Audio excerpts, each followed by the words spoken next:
ಅವ್ನ ಹೆಂಡತಿ ಮಕ್ಳಿದ್ರೆ ಗೊತ್ತಾಗದ ಅವನಿಗೆ. ಎಲ್ಲೇ ಹೆಂಡತಿ ಮಕ್ಳು ಸಾಕಿನಾರ ಯೋಗ್ಯತೆ ಇಲ್ಲ, ಬಂದು ಎಲ್ಲ ಗೂಳಿ ಹೆಂಗ್ ಕೂತವನೆ, ದೇಶ ತಿರಿಕ ನಿಂತವನೆ.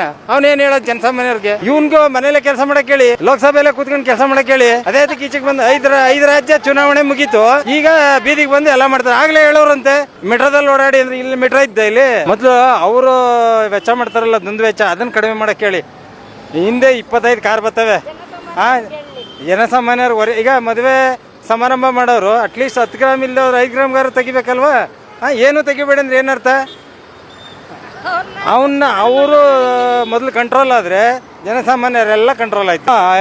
ಅವನು 3 ಹೊತ್ತು ವಿದೇಶದಲ್ಲೇ ನಿಂತಿರ್ತಾರಲ್ಲ, ಅದು ಈಗ ದೊಡ್ಡವರು ಸರಿಯಾಗಿದ್ರೆ ಸಣ್ಣವರು ಸರಿಯಾಗಿರ್ತಾರೆ ಅಲ್ವಾ? ದೊಡ್ಡವರೇ ಅನಾಹುತ ಮಾಡಬಾರ್ದೆಲ್ಲ ಮಾಡ್ತಾವ್ರೆ.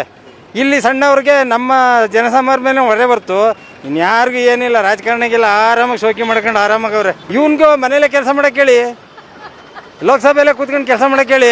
ಅದೇ ಅದಕ್ಕೆ ಈಚೆಗೆ ಬಂದು ಐದು ರಾಜ್ಯ ಚುನಾವಣೆ ಮುಗೀತು, ಈಗ ಬೀದಿಗೆ ಬಂದು ಎಲ್ಲ ಮಾಡ್ತಾರೆ. ಆಗ್ಲೇ ಹೇಳು, ಇದ್ರ ಮೇಲೆ ಎಲ್ಲರೂ ಅದರಲ್ಲೇ ಅವಲಂಬಿತರಾಗಿರೋರು ಅಲ್ವಾ?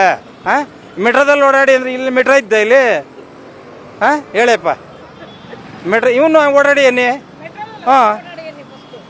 ಈಗ ನಾನು ಮನೆ ಯಜಮಾನ, ನಾನು ಕರೆಕ್ಟಾಗಿದ್ದರೆ ಮಕ್ಕಳು ಮರಿ ಹೆಂಡತಿ ಎಲ್ಲ ಕರೆಕ್ಟಾಗಿರ್ತಾರೆ. ನಾನೇ ಅಡ್ದಾರಿ ಹಿಡಿದ್ಬಿಟ್ಟು ಎಲ್ಲ ಕಂಟ್ರೋಲ್ ಮಾಡಕ್ ಹೋದ್ರೆ ಅವ್ರು ಉಗಿತಾರೆ. ಹೇಳ್ಬಾರ್ದು ಸುಮ್ಮನೆ. ಹಾಕಿ ಕಮರ್ಷಿಯಲ್ ಸಿಲಿಂಡ್ರು 993 ರೂಪಾಯಿ ಮಾಡ್ಬಿಟ್ಟು 3000 ಚಿಲ್ಲರೆ ಆಗೋಯ್ತು. ಪಾಪ ಫುಟ್ಪಾತ್ ಅವರೆಲ್ಲ ಹೆಂಗೆ ಜೀವನ ಮಾಡೋದು ಹೇಳಿ? ಮತ್ತೆ ಹೋಟ್ಲು ಪಾಟ್ಲು ಹಾಕೊಂಡಿರೋರೆಲ್ಲ ಹೆಂಗೆ ಜೀವನ ಮಾಡೋದು ಹೇಳಿ ಅಲ್ವಾ? ಚಿನ್ನ 10 ಗ್ರಾಮ್ಗೆ 3000 4000 ಇತ್ತು. ಯಾರು ತಗೊಳ್ಳೋರು ಯಾರು? ಅದೇ ಹೇಳಿದ್ರೆ ಮೊನ್ನೆ ಯಾರು ಹೇಳಿದ್ರು 20 ಗ್ರಾಮ್ ತೆಗಿಯೋರು. ಮದುವೆ ಮಾಡ್ಬೇಕಾ ತಾಲಿ ಬೇಡವಾ? ಯಾರು ಅವ್ರ ಯೋಗ್ಯತೆ ಜೈಲು ಹಾಕೋದು ಬೇಡವಾ?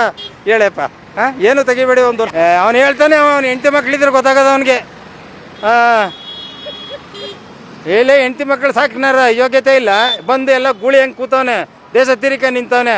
ಅವನೇನು ಹೇಳೋದು ಜನಸಾಮಾನ್ಯರಿಗೆ? ಅವ್ನಿಗೆ ಅರ್ಥ ಆಗೋದು ಏನೂ ಇಲ್ವಲ್ಲ, ಬಿಟ್ಬಿಟ್ಟು ನಿಂತಾನೆ.